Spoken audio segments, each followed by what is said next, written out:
Hi all, welcome back to our next video. In previous videos, we have seen how to create free Google Cloud account and how to create Kubernetes cluster using Google Cloud Engine and followed by how to deploy a Spring Boot application to Kubernetes cluster. Today, in this video, we are going to see very important concept about Kubernetes and that is deployment, pods and replica set. So are you ready? Okay, so let's start. So, what is pod? A pod is nothing but a smallest deployable unit in Kubernetes. Now, what does that mean? Now, in previous video, we had created one small application. We created its Docker image and then pushed that Docker image to Docker Hub. Now, on Kubernetes, we created one deployment by pulling this Docker image from Docker Hub. Now, when we said we created one deployment from Docker image, it means we are executing a Docker container in cluster from this Docker image. So where this Docker container is running? Now, this Docker container is actually running inside a pod. Now, the reason is in Kubernetes, container cannot directly run on node. So, container always reside in a pod and pod is deployed on node. Now let's try to understand it in another way. Now we saw a cluster means a set of one or more virtual machines. And this virtual server or virtual machine is nothing but an node. Now when we have to deploy an application, we will first create its container. We will put that container inside a pod and then we will run this pod inside a node. So once again, what is pods? A smallest deployable unit in Kubernetes. We cannot deploy containers directly to a node. We need to deploy it via pod.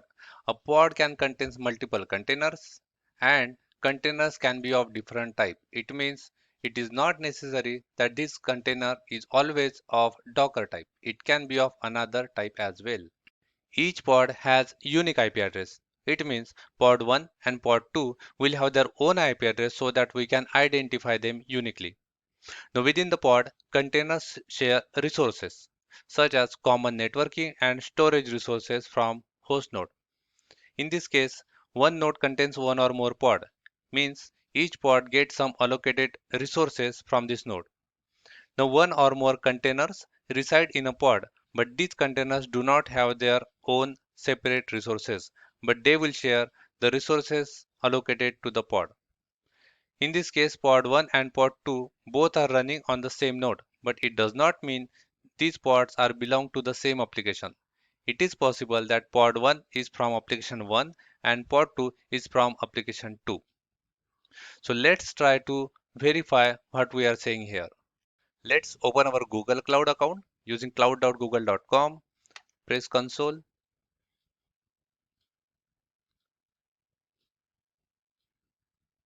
You should be able to see dashboard and activity, and at the top search box just type Kubernetes engine. Just press enter and now you should be able to see our Kubernetes engine dashboard. Here you can see the cluster which we have created in previous videos, and on the right side you can just click on activate Cloud Shell. And as usual we will just open that Cloud Shell in new window. Now we have to connect to our Kubernetes cluster, and how to do that? Just come here and on the right side of our cluster information you can see connect button. Just click there and copy this command. Okay, come to Cloud Shell and just paste it and enter. And now you can see we are connected to our cluster. So let's type an command here like kubectl explain pods. Press enter and you should be able to read the definition of a pod. A pod is a collection of containers that can run on a host. Host means a node in this case. So pod is a collection of containers. Now, as we discussed, it's a collection of containers that we can deploy on a node. Now we can get all the pods which are created using command kubectl get pods. Okay, now we can see there is only one pod is created for our cluster. Okay, and to get further details about this pod. Let's type kubectl describe pod and just copy the name of pod.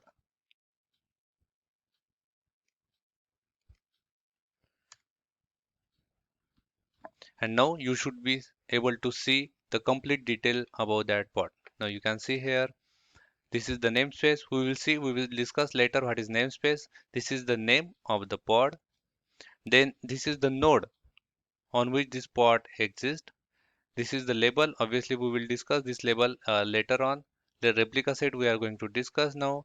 And this is the image name. This is the image ID and so on. Yeah, these are all the details of that pod. If I said there is only one pod of my application running in cluster, it means there is only one instance of my application is running in cluster. Now, coming back to our cluster, if I type the command kubectl get pods, you can see when we deploy our application, there is only one pod is created for our application. And for deploying our application, we use this command kubectl create deployment. This is the name of the deployment and this is the name of the image.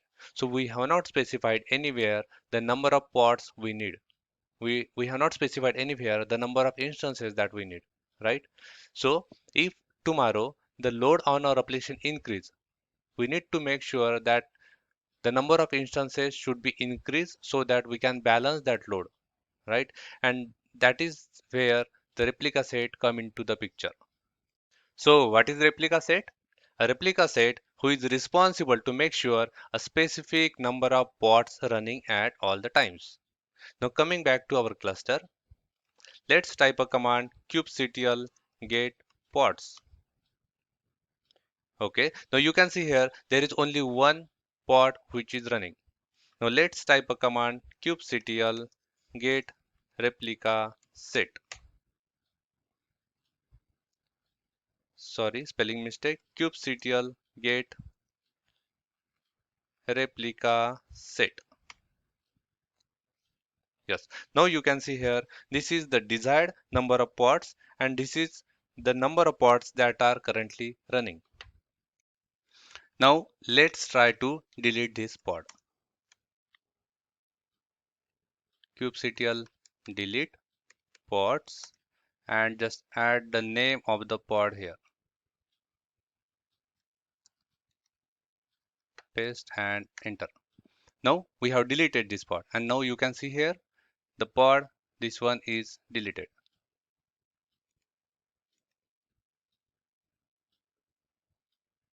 Yeah, now it is deleted. Now again, let's type the command kubectl get pods. And can you see here? So we have deleted this pod. There was only one pod. We have deleted that pod, but another pod is launched up. And how it happens?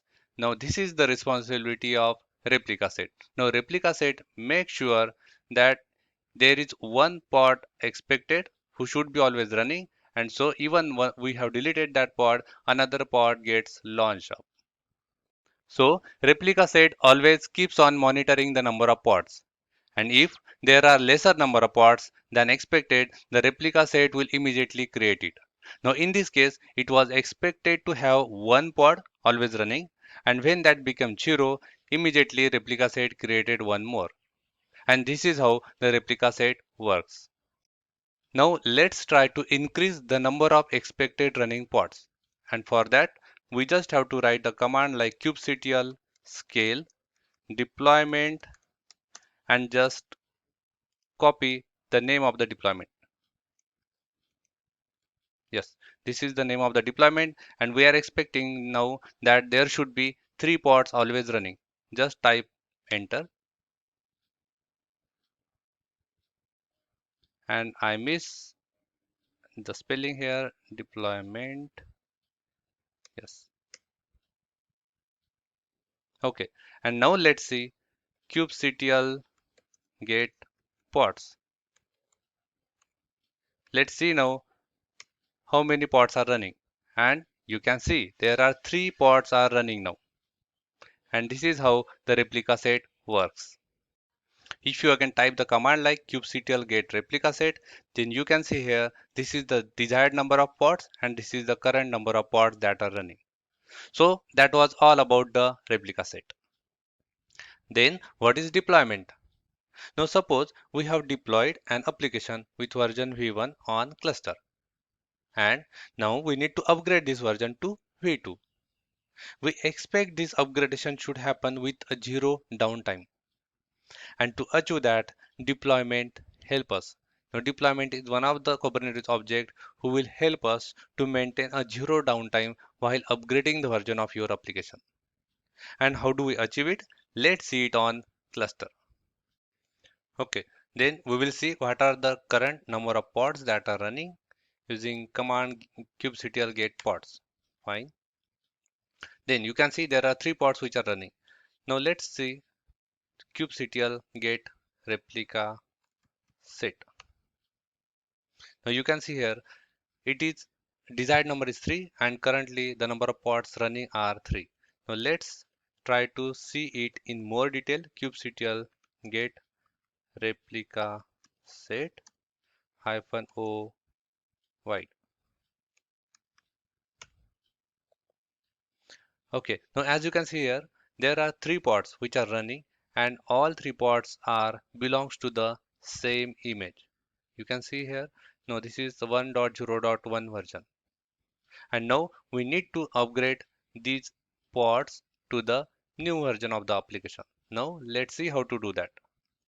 When we created our deployment, we use this command kubectl create deployment. This is the deployment name. Image name is equal to hello world REST API with version 1.0.1. Now we need to upgrade the same deployment with version 1.0.2 image, right? And to do that, we will use this command kubectl set image deployment, and deployment name is the same deployment name. This is the container name and which will be from the image 1.0.2. Just copy this command, come to our Cloud Shell, paste it and enter. Okay, now let's see what happened with our replica set. So as you can see here, now this is for the old image 1.0.1. And what is the status? There are three pods. There are three desired pods. There are three current pods which are in running state. Now for image 2 with version 1.0.2, there is one desired pod. Current pod is one, but it is in failure state. It's not in running state. Now let's see what happened there. So as you can see here, the another replica set is created for the new image. Now let's see what is the status of pods.